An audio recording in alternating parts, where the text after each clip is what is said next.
નમસ્કાર વિદ્યાર્થી મિત્રો, ધ્યેય જીપીએસસીમાં હું આપનો મિત્ર અનિલ ચૌધરી સ્વાગત કરું છું. વિદ્યાર્થી મિત્રો, આપણે આજે જોવાનું છે, મેં સાયન્સ એન્ડ ટેકનોલોજીના ટોટલ 50 જેટલા ટોપિકને કવર કરવાનો પ્રયત્ન કરી રહ્યો છું ને અહીંયા ખાસ કરીને આવનારી જે જીપીએસસી ક્લાસ 1 એન્ડ 2 ની એક્ઝામ છે 21 માર્ચના રોજ ક્લિયર છે. એની અંદર ખાસ કરીને જે વિજ્ઞાન અને ટેકનોલોજીના ડિટેલમાં જે પ્રશ્નો પૂછાય છે, કારણ કે અત્યારે હાલ જીપીએસસી કેવું કરે છે કે પર્ટિક્યુલર કોઈ પણ વાયરસ ચર્ચામાં છે, બરાબર છે, તો એ વાયરસને લઈને ટેકનિકલ ટર્મિનોલોજીમાં ઘૂસી જાય છે કે વાયરસ શેનો બનેલો છે, ક્લિયર છે. વાયરસની અંતર્ગતની જે પણ ટેકનિકલ ટર્મિનોલોજી છે એના એક સ્ટેપ નીચે જઈને તમને પ્રશ્ન પૂછે. તો એવો કોઈ પણ મુદ્દો હશે એને મેં ડિટેલમાં લેવાનો પ્રયત્ન કર્યો છે અને સાથે સાથે એની જે સ્ટેટિક પોર્શન છે એ પણ હું તમને ક્લિયર કરાવવાનો પ્રયત્ન કરીશ. ઓકે, તો હું છું અનિલ ચૌધરી. આગળ વધીએ છીએ આપણે.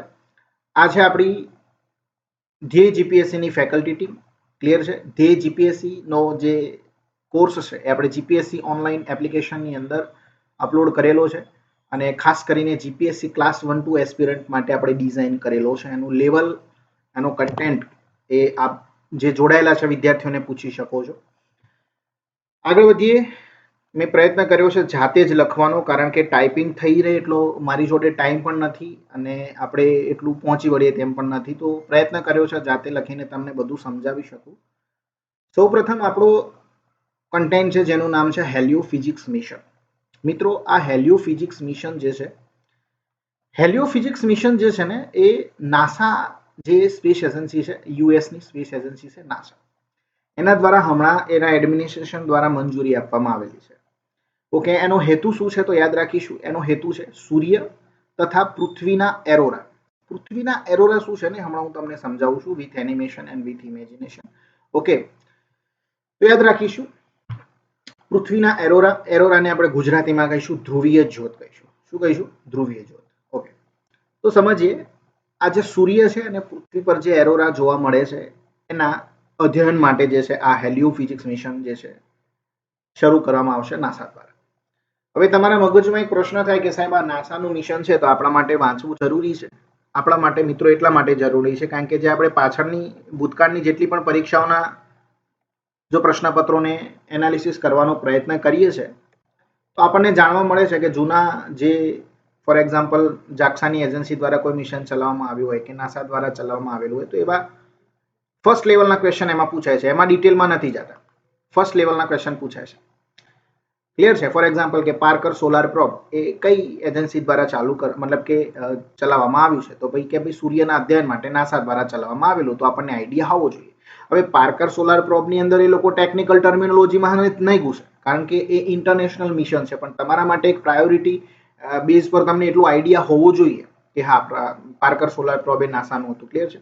ઓકે, તો આપણે આ મિશનની જો વાત કરીએ તો હેલિયો ફિઝિક્સ શબ્દનો અર્થ શું થાય છે? What is the meaning of helio physics? Helio ફિઝિક્સનો અર્થ થાય છે ઇન્ટર રિલેશન. કોના કોના વચ્ચે?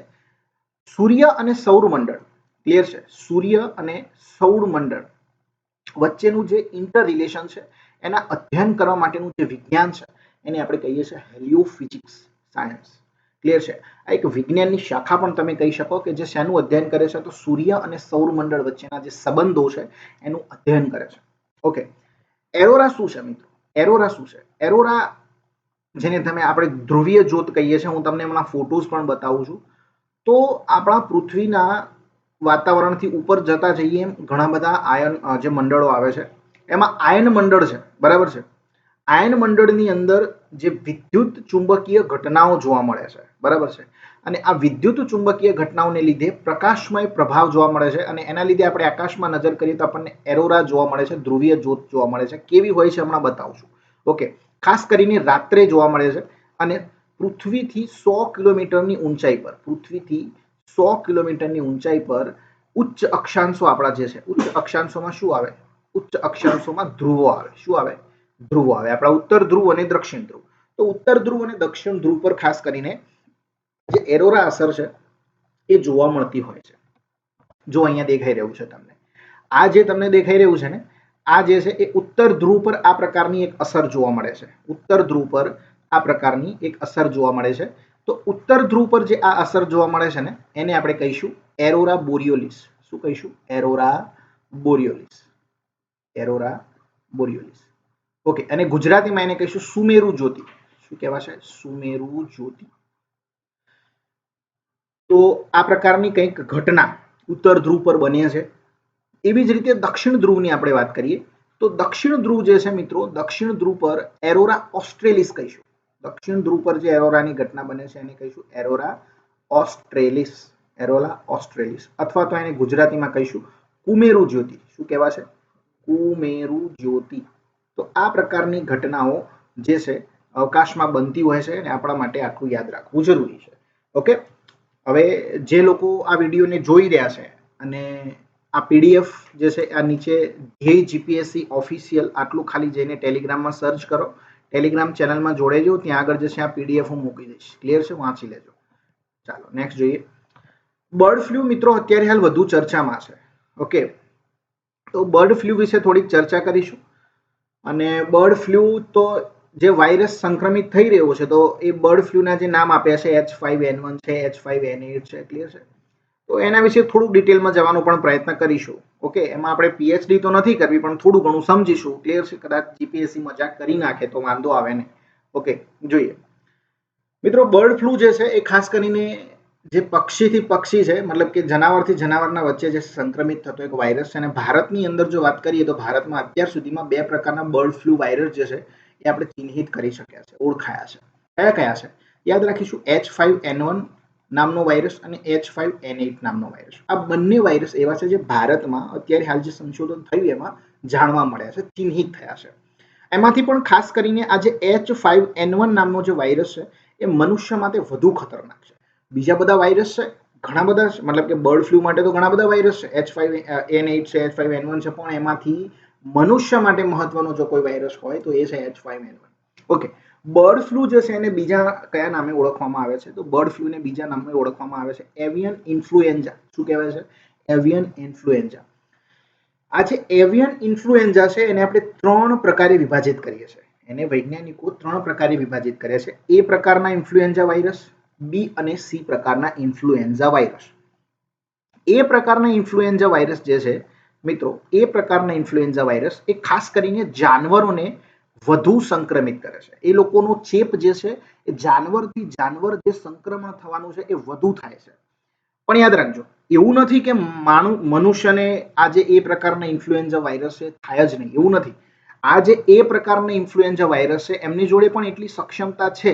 ક્લિયર છે? એ પણ એટલા સક્રિય છે, સક્ષમતા છે કે એ પણ જાનવરથી મનુષ્યમાં સંક્રમિત થઈ શકે.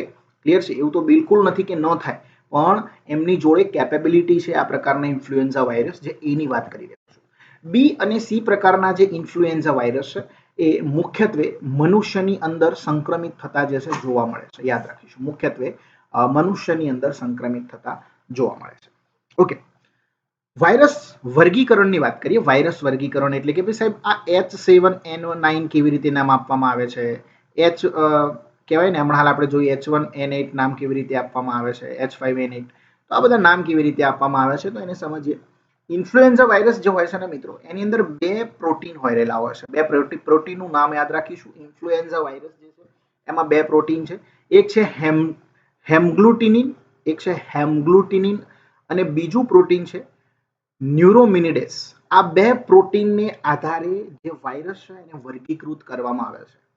ઓકે, ફોર એક્ઝામ્પલ કોઈ વાયરસની અંદર H7 અને N9 નામના પ્રોટીન છે. આ બંને પ્રોટીનના નામ પરથી એનું નામ પણ છે H7N9.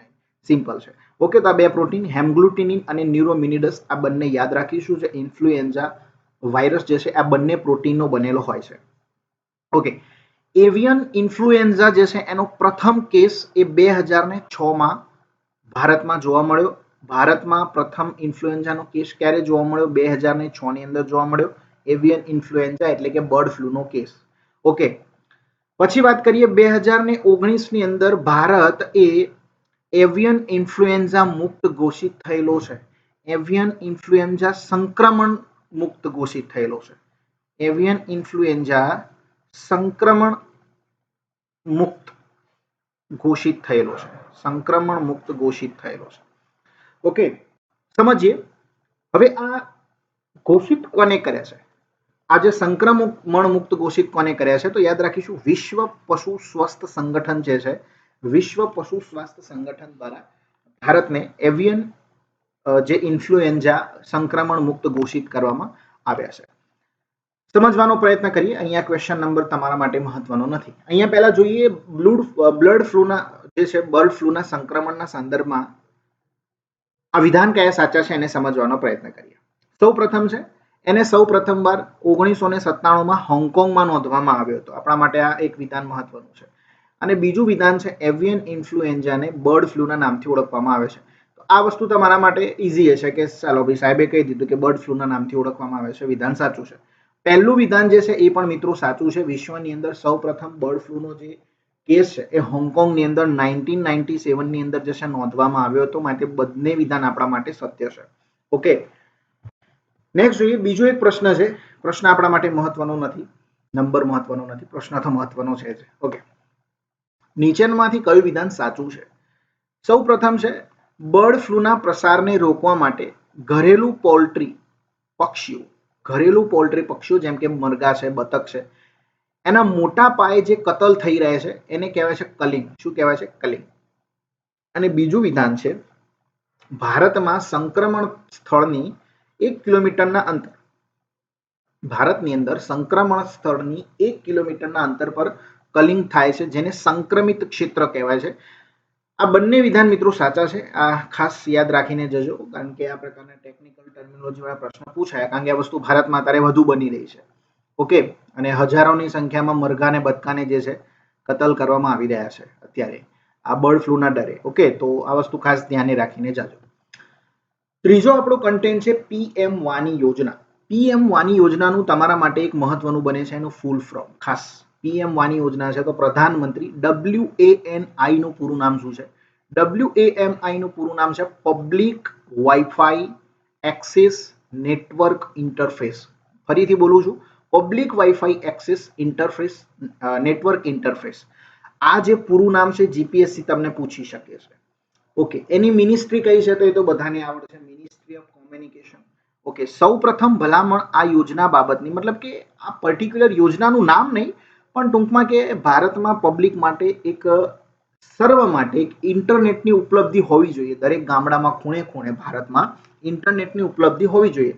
આ પ્રકારની ભલામણ સૌ પ્રથમ જે છે એ આપણી telecom regulatory authority of India જે છે ટ્રાઈ દ્વારા જે છે 2017માં કરવામાં આવ્યું હતું. અને આ જે યોજના છે, આ યોજનાનો ઉદ્દેશ, આ યોજનાનો હેતુ શું છે? તો બધા જાણીએ છીએ કે સરકાર જે છે એ દેશના નાગરિકોને વાઈફાઈ ઇન્ટરનેટ સુવિધા ઉપલબ્ધ કરાવશે. ઓકે, અને મને તો નથી લાગતું મફતમાં નહીં જ હોય, થોડો ઘણો તો સબસ્ક્રાઇબર ચાર્જ એ લોકો રાખશે જ. હવે હમણાં ચર્ચામાં રહ્યું છે પીએમ વાની ઇન્ફ્રાસ્ટ્રક્ચરની જો વાત કરીએ તો એ કયા પ્રકારે ઇમ્પ્લિમેન્ટ કરશે સરકાર? તો યાદ રાખીશું, સરકાર એક સેન્ટ્રલ રજિસ્ટ્રીની સ્થાપના કરશે. સેન્ટ્રલ રજિસ્ટ્રી જે છે એને મેન્ટેન કરવામાં આવશે central for development of telematics. Okay, તો સેન્ટ્રલ રજિસ્ટ્રી હશે કેન્દ્ર સરકારની સેન્ટ્રલ રજિસ્ટ્રીની નીચે હશે એપ પ્રોવાઈડર્સ હશે. આ એપ પ્રોવાઈડર જે છે એક પ્રકારની એપ ડેવલપ કરશે યુઝર્સ માટે, અને આ જે એપ છે એમાંથી તમે પેમેન્ટ કરી શકશો. તમારી વાઈફાઈ ઇન્ટરનેટ ફ્રી કરાવવું છે, ઓકે, પેમેન્ટનો ઓપ્શન હશે સબસ્ક્રાઇબર માટે. આ બધી વસ્તુ આ એપ્લિકેશન પ્રોવાઈડર હશે. પછી છે પીડીઓ એગ્રીગેટર. ઓકે, પીડીઓ એગ્રીગેટર હશે. એની નીચે પબ્લિક ડેટા ઓફિસ હશે. મતલબ કે આ પબ્લિક ડેટા ઓફિસ જે છે એ ગામડે ગામડે તમે લગભગ જોવા મળી શકે તમને. ઓકે, તો આ પ્રકારનું એક ઇન્ફ્રાસ્ટ્રક્ચર ડેવલપ કરવા જઈ રહી છે સરકાર પીએમ વાની યોજના માટે. ઓકે, એક આ વર્ડ, ચોથો કન્ટેન્ટ છે લિથિયમના રિલેટેડ છે. એક આ વર્ડ ખૂબ જ ચર્ચામાં છે હમણાંથી, લિથિયમ. એટલે મને લગભગ 99.99% તો શક્યતા છે કે લિથિયમમાંથી પ્રશ્ન પૂછવાનો જે છે શક્યતા વધારે છે. ઓકે, હવે ગુજરાતમાં જે લિથિયમ રિફાઇનરી ભારતની પ્રથમ સ્થપાવા જઈ રહી છે, બરાબર, તો એ તો આખી દુનિયાને આવડે.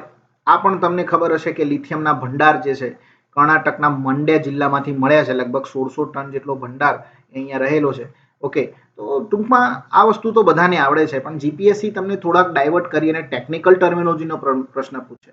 તમે જીપીએસસીના પ્રશ્ન પૂછવાની જે મેથડ છે ને એને સમજવાનો પ્રયત્ન કરો. જે મુદ્દો ચર્ચામાં રહે છે, જે મુદ્દો તમને ડાયરેક્ટલી મેગેઝિનમાં મળી જાય છે, એ મુદ્દાને એ પર્ટિક્યુલર ઉઠાવવાનો પ્રયત્ન ઓછો કરે છે. સ્પેશિયલી ક્લાસ 1 અને 2ની એક્ઝામની હું વાત કરી રહ્યો છું. એ તમને ડાયવર્ટ કરી અને એના ટેકનિકલ ટર્મિનોલોજીમાં લઈ જશે. For example lithium ion battery છે, તો લિથિયમ આયન બેટરી શું છે એ હું હમણાં તમને અહીંયા સમજાવું છું. ઓકે, એના કેથોડ, એનોડ અને કઈ રીતે ચાર્જિંગ થાય છે, ડિસ્ચાર્જિંગ થાય છે, સમજવું પડશે. ઓકે, તો પહેલા તો લિથિયમ વિશે થોડી ટેકનિકલ માહિતીની વાત કરીએ. તો લિથિયમ શું છે? લિથિયમ એ એક ધાતુ છે જે ચળકતી, નરમ અને સફેદ કલરની ધાતુ છે. કેવી છે? વ્હાઇટ કલરની. ઓકે, પછી આપણે યાદ રાખીશું એની રાસાયણિક સંજ્ઞા છે Li, પછી એનો પરમાણુ ક્રમાંક છે 3. એ કેવા પ્રકારની ધાતુ છે? આલ્કલી ધાતુ છે. કયા પ્રકારની છે? આલ્કલી ધાતુ. આલ્કલી ધાતુનું સમૂહ છે આખું, કે જે તમે કદાચ ભણ્યા હોય તો મેન્ડેલિફનું આવર્ત કોષ્ટક, એમાં એસ બ્લોકમાં જે છે આલ્કલી ધાતુઓનો સમાવેશ કરેલો હતો, જેની અંદર મેગ્નેશિયમ, પોટેશિયમ, સોડિયમ, આવી ઘણી બધી ધાતુઓ હતી. ક્લિયર છે? હમણાં હું તમને સમજાવું છું. તો જે લિથિયમ છે ને એ આલ્કલી ધાતુ છે અને એકદમ ક્રિયાશીલ અને જ્વલનકારક, દહનશીલ, એમ. ક્લિયર છે? સળગી ઉઠે. ઓકે, હવે લિથિયમના સૌથી વધુ ઉત્પાદક દેશની જો વાત કરીએ તો પ્રથમ ક્રમે ઓસ્ટ્રેલિયા યાદ રાખીશું, બીજા ક્રમે ચીલી, ત્રીજા ક્રમે ચીન. આ પ્રકારે આપણે જે છે એને યાદ રાખવાનો પ્રયત્ન કરીશું. અને આ બે વસ્તુ તો ખાસ મહત્વની છે, બરાબર? ભલે બધાને આવડે, આપણને આવડવી તો જોઈએ ભાઈ. ઓકે, આપણા કોમ્પિટિટરને આવડે એટલું તો આપણને આવડવું જોઈએ, પ્લસ બે વસ્તુ વધારે આવડે એવો પ્રયત્ન કરવાનો. ઓકે, લિથિયમ રિફાઇનરી પ્લાન્ટ જે છે એ ગુજરાતમાં સ્થપાશે અને લિથિયમના ભંડાર હમણાં ક્યાંથી મળી આવ્યા? તો કર્ણાટકનો જે જિલ્લો છે, માંડ્યા જિલ્લો, ત્યાંથી મળી આવ્યા છે. યાદ રાખીશું. લિથિયમ આયન બેટરી પણ ઘણી ચર્ચામાં રહે છે. લિથિયમ આયન બેટરીમાં શું હોય તો સમજીએ મિત્રો. લિથિયમ આયન બેટરીમાં બે છેડે, એક છેડો હોય છે કેથોડનો, બીજો છેડો હોય છે એનોડનો. ઓકે, એક છેડાને આપણે કહીશું કેથોડ. બહુ ટેકનિકલ ટર્મિનોલોજી, પણ આટલું થોડુંક સમજી લો, કેથોડ અને એનોડ. જે કેથોડનો જે સળિયો છે, કેથોડનો જે અહીંયા સળિયો છે, આ ભાગને આપણે કહીશું પોઝિટિવ ભાગ. કયો છે? પોઝિટિવ. અને એનોડનો જે છે એને કહીશું નેગેટિવ ભાગ. આ જે કેથોડની ઉપર જે સળિયો છે, જે પોઝિટિવ ભાગ છે, ત્યાં આગળ લિથિયમ હોય છે. શું હોય છે? લિથિયમ. અને જે એનોડનો ભાગ છે, જે નેગેટિવ છે, ત્યાં આગળ ગ્રેફાઇટ હોય છે. અને યાદ રાખીશું, કેથોડથી એનોડ તરફ જ્યારે ઇલેક્ટ્રોન શું કરે છે? વહન કરે છે, ત્યારે ચાર્જિંગ થાય છે. શું થાય છે? ચાર્જિંગ થાય છે. અને જ્યારે એનોડથી કેથોડ તરફ આ રીતે ઉલટી દિશામાં જ્યારે ગતિ કરે છે, ત્યારે શું થાય છે? ડિસ્ચાર્જિંગ થાય છે. શું થાય છે? ડિસ્ચાર્જિંગ થાય છે. ખાસ સમજીશું, તમને વિધાનમાં પણ મૂકી નાખે.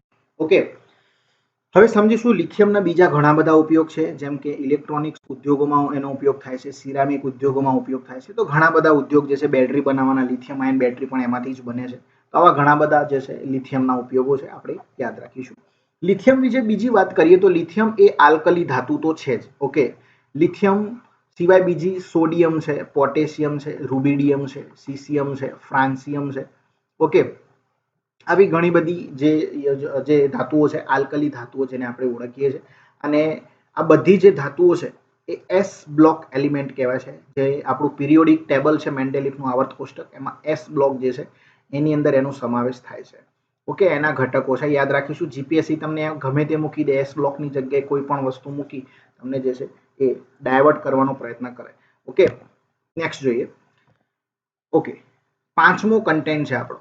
પાંચમો શું છે તો ડીઆરડીઓ દ્વારા નિર્મિત અને વિકસિત, બંને સ્વદેશની રીતે નિર્માણ થયું છે, સ્વદેશી રીતે એનો વિકાસ થયો છે અને ડિઝાઇન ડીઆરડીઓ જ તૈયાર કરી છે.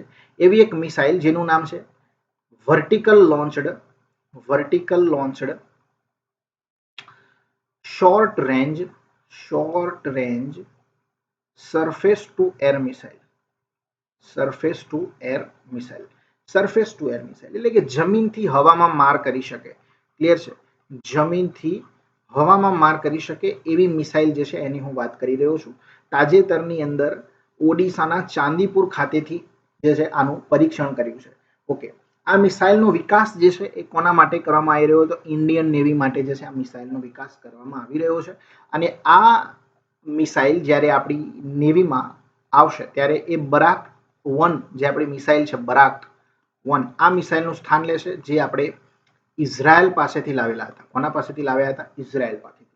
ઓકે, બીજો એક નેક્સ્ટ કન્ટેન્ટ જોઈએ તો કે ભાઈ એન્ટી ટેન્ક ગાઇડેડ મિસાઇલનું પણ હમણાં રાજસ્થાનના પોખરણ ખાતેથી શું થયું છે? રાજસ્થાનના પોખરણ ખાતેથી એનું પરીક્ષણ થયું છે. નાગ મિસાઇલ જે છે એક પ્રકારની એન્ટી ટેન્ક ગાઇડેડ મિસાઇલ છે. એન્ટી ટેન્ક ગાઇડેડ મિસાઇલ તમે સારી રીતે સમજતા હશો. એટલે કે ભાઈ જે ટેન્ક હોય છે, ઓકે, આપણા જે દુશ્મનોની ટેન્ક હોય છે, આ ટેન્કને તોડી પાડવા માટે આ પ્રકારની મિસાઇલોનો ઉપયોગ થતો હોય છે. આ મિસાઇલો એ મૂવેબલ પણ હોય, હેલિકોપ્ટરમાં પણ લઈ જઈ શકાય. ઓકે, તો બોર્ડર પિક્ચરની અંદર તમે આ મિસાઇલને સારી રીતે જોઈ જશે. ઓકે, સમજો નાગ મિસાઇલ છે એના બે વર્ઝન બન્યા છે, હેલિકોપ્ટર વર્ઝન. એક હેલિકોપ્ટર વર્ઝન છે હેલિના અને બીજું હેલિકોપ્ટર વર્ઝન છે ધ્રુવાસ્ત્ર.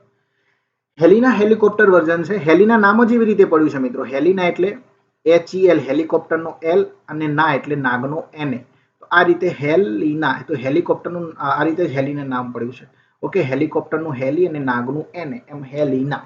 ઓકે, તો આ નાગનું હેલિકોપ્ટર સંસ્કરણ છે જે થલ સેના માટે ઉપયોગી છે, આપણા માટે ખાસ મહત્વનું છે. હેલિના એ થલ સેના માટે ઉપયોગી નાગ મિસાઇલનું હેલિકોપ્ટર વર્ઝન છે. એમાં પણ નાગ મિસાઇલ જ હશે.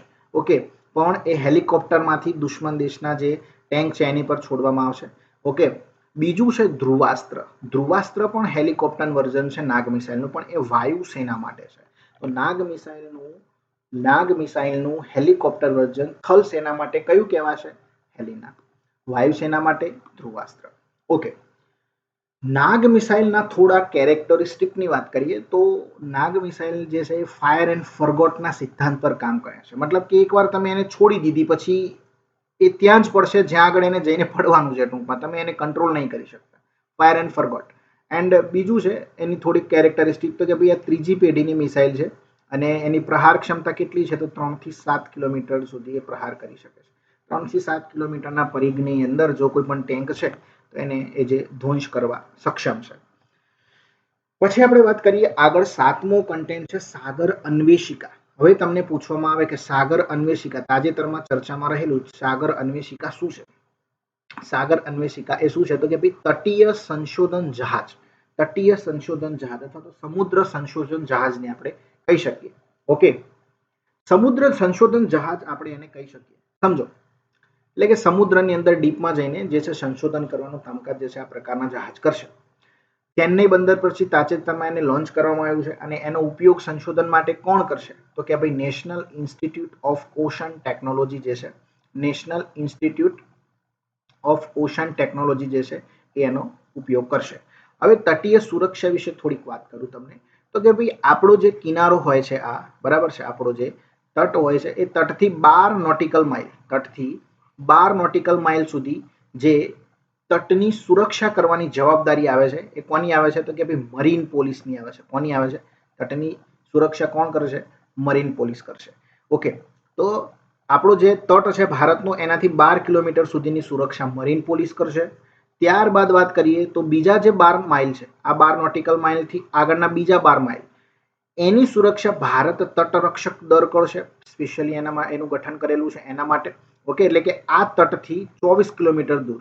ઓકે, તો પહેલા 12 નોટિકલ માઇલ એ મરીન પોલીસના જે છે જવાબદારીમાં આવે છે. બાકીના 12 નોટિકલ માઇલ એ ભારતીય તટરક્ષક બળના જવાબદારીમાં આવે છે. અને આનાથી આગળ 200 નોટિકલ માઇલનો જે એરિયા છે, આખો એરિયા અહીંયા સુધી, આ 12 નોટિકલ માઇલથી શરૂ કરી અહીંયા સુધી એ ભારતીય નેવી, ઇન્ડિયન નેવી જે છે એને સંભાળવાનો પ્રયત્ન કરશે. ઇન્ડિયન નેવી, સમજીએ. ઓકે, તો આ વસ્તુ ખાસ ધ્યાન રાખજો. શરૂઆતના 12 નોટિકલ માઇલ એ મરીન પોલીસ, ત્યારબાદના 12 નોટિકલ માઇલ એટલે ભારતીય તટરક્ષક દળ, અને ત્યારબાદના 200 નોટિકલ માઇલ, 12 200, બરાબર છે, ભારતીય નેવી જે છે 200 નોટિકલ માઇલનું જે છે જવાબદારી કરશે, એની સુરક્ષા કરશે, એની જવાબદારી છે. ઓકે, હવે ભારતનો સૌથી મોટો સામુદ્રિક નૌસેના અભ્યાસ જે છે એ યાદ રાખીશું, કયો છે? સી વિઝિલ છે. કયો છે? C vigil. સી વિઝિલ કોના કોના વચ્ચે થયો છે? તો ઇન્ડિયન નેવી અને તટરક્ષક બળ આપણું છે, આ બંને વચ્ચે. આમાં તમને એમ પણ મૂકી દે છે કે ઇન્ડિયન નેવી અને અમેરિકન નેવી વચ્ચે થયો છે, એવું કશું જ નથી. ભારતની જ બે સેનાઓ છે, તટરક્ષક બળ અને ઇન્ડિયન નેવી. આ બંને વચ્ચે ભારતનો સૌથી મોટો સામુદ્રિક નૌસેના અભ્યાસ થયો છે. આગળ વધીએ, થોડુંક એડિશનલ આપણે જોઈ લઈએ તો NIOT જે સંસ્થા છે, national institute of ocean technology, જે ભારત સરકાર અંતર્ગત વાત કરીએ તો આપણે ઓશન ટેકનોલોજીના સંશોધન રિલેટેડ કામ કરે છે.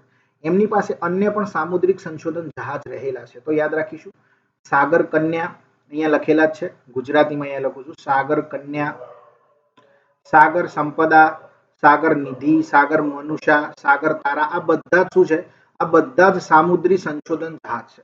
ઓકે, તો યાદ રાખીશું જીપીએસસી તમને ડાયરેક્ટ જ પ્રશ્ન પૂછી નાખે કે ભાઈ સાગર કન્યા, સાગર સંપદા, સાગર નિધિ આ બધા શું છે, તો કે ભાઈ એમાં સામુદ્રી સંશોધન જહાજ છે. એમાં તમને એવું મૂકી નાખે કે આ પ્રકારની પેટ્રોલ વેસલ છે કે ઠીક છે. તો આ તમારે સમજી જવાનું છે, આ વાંચીને જશો એટલે આઈડિયા આવી જ જશે. કદાચ તમને કન્ફ્યુઝ કરે છે વાંધો નહીં આવે. ઓકે, અશ્મિ શું છે? આઠમું કન્ટેન્ટ છે અશ્મિ. અશ્મિ એ ભારત દેશની પ્રથમ સ્વદેશી મશીન પિસ્તોલ છે. શું છે? ભારત દેશની પ્રથમ મશીન પિસ્તોલ છે, જેને સબ મશીન ગનની કેટેગરીમાં મૂકવામાં આવી છે. અને અશ્મિને બનાવી છે કોને? આ પિસ્તોલ કોને બનાવી? તો આ પિસ્તોલ બનાવી છે ભારતીય સેના, બરાબર છે, ઇન્ડિયન આર્મી અને ડીઆરડીઓ દ્વારા સંયુક્ત રીતે એનો વિકાસ કરવામાં આવ્યો છે, એનું નિર્માણ કરવામાં આવ્યું છે. અશ્મિ વિશે થોડીક ટેકનિકલ ટર્મિનોલોજીનો વાત કરીએ તો 9 mm ની છે. ઓકે, એની જે ગોળી છે, બરાબર, એ 9 mm ની હશે. એની બુલેટ ડિઝાઇન જે છે એ કર્નલ પ્રસાદ બંસોદ જે છે એ એની ડિઝાઇન કરી છે. અને એનો અર્થ થાય છે, અશ્મિ શબ્દનો અર્થ થાય છે ગૌરવ, આત્મસન્માન અને સખત મહેનત. શું થાય છે? ગૌરવ, આત્મસન્માન અને સખત મહેનત એ એનો અર્થ થાય છે. ઓકે, એરો ઇન્ડિયા 2021 આ બેંગ્લોરની અંદર યોજાઈ ગયો છે. અને યાદ રાખીશું એની થીમ ખાલી the runway to billion opportunity. The runway to billion opportunities યાદ રાખીશું. હવે 9મો આપણો કન્ટેન્ટ છે તપસ અને સ્વિફ્ટ. આ બંને ડ્રોન છે. શું છે?